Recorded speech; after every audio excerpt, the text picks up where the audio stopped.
All right, my dentist told me that I needed to get a water flosser just because I don't really like flossing in general. And so I do actually floss more than normal now because for some reason to me, this feels easier than trying to get floss all the way into the back by my jaw. So thank you so much to the brand for sending me this. I've been using it for about 2 weeks now. So let's go ahead and get started.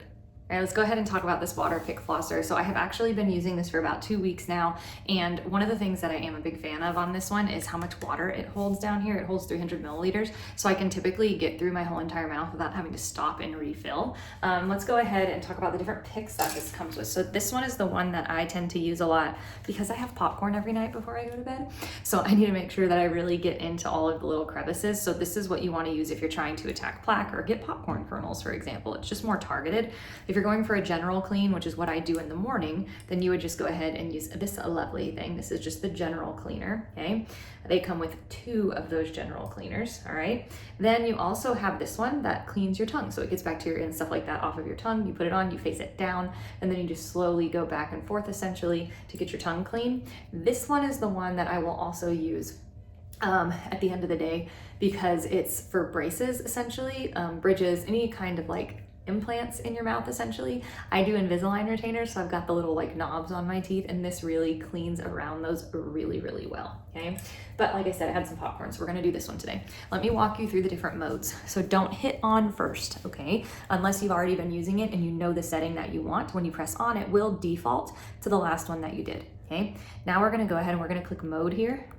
And when you click mode, it defaulted to pulse because that's the last one I have on. So when you see the the lights doing that cyclical thing right there, that means it's on pulse mode, okay? So let me go ahead and do this again. It is now on strong, which is just continuous.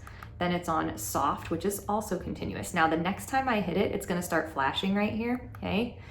And on the flashing, this is mode 1. Hit it again, 2, 3, 4, 5, 6, 7, all the way up to 8 for a strength. And then if I were to hit it again, right, or press and hold, excuse me, it'll go into the pulse, cyclical, and all that good stuff, okay? So even though it doesn't have numbers that change throughout on this one, you're still able to choose between 8 different pressure settings whenever it is on this last one right here when it's blinking, okay? So let me go ahead and just do this real quick so that way you can hear how loud it is. I'm gonna put it on pulse just because that's the one that I prefer.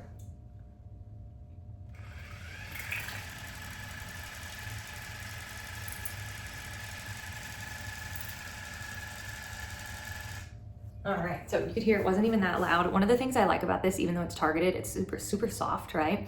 So it doesn't hurt my gums. I have very sensitive gums. Now, if you want to switch in between, you just press this button here, and then this will plop right off. Then you can go ahead and, for example, let's say I wanted to clean my tongue next.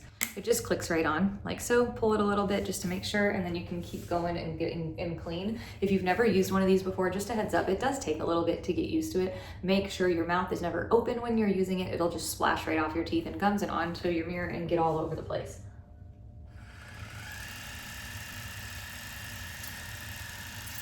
Kind of like how I just did at the end there.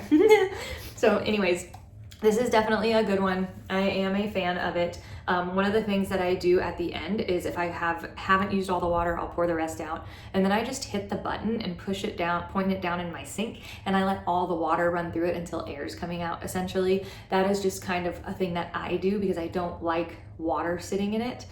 So I go ahead and I just do that to allow it to make sure that it dries out and everything. Only downside that I can really think of is that it doesn't come with a case for these bad boys. Oop, I just got water everywhere. All right, so make sure that you have something to put it in. You can just get like a clear plastic box or Ziploc bag, whatever you want, or you can just lay them out if you want to. But yeah, they also sell different cases that you can use to hold your water flosser picks as well.